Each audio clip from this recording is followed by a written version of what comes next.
அனைவருக்கும் கணித வணக்கம். இப்போ பார்க்க போகிறது 7ஆம் வகுப்புக்குரிய கணக்கு முதல் பருவம் அளவைகள் 2வது யூனிட்டு பயிற்சி 2-1 கொள்குறி வகை வினாக்கள்ல 10வது கணக்கை பார்க்க போகிறோம். ஓர் இணைகரத்தின் உயரம் 8 சென்டிமீட்டர் மற்றும் அதன் அடிப்பக்கம் உயரத்தை போல் 3 மடங்கு எனில் அதன் பரப்பளவு. என்ன கொடுத்துருக்காங்க? அந்த கணக்கை பொறுத்த வரைக்கும் இணைகரத்தினுடைய உயரம் கொடுத்துருக்காங்க, அடிப்பக்க அளவு கொடுக்கப்படவில்லை. ஆனால் என்ன இது கொடுத்துருக்காங்க கண்டிஷனை, 3 அடிப்பக்கம் உயரத்தை போல 3 மடங்கு. 3 மடங்குனாவே என்ன செய்யணும்? உயரம் வந்து எத்தனை கொடுத்துருக்காங்க? 8 சென்டிமீட்டரு.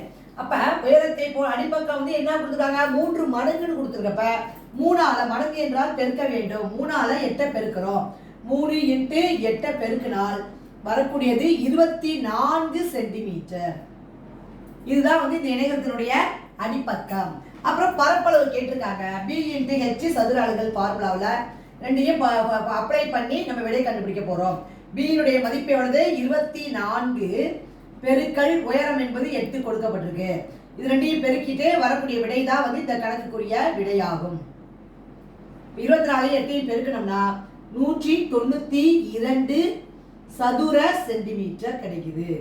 அப்ப இந்த கணக்கை பொறுத்த வரைக்கும் வரக்கூடிய விடை வந்து என்னது?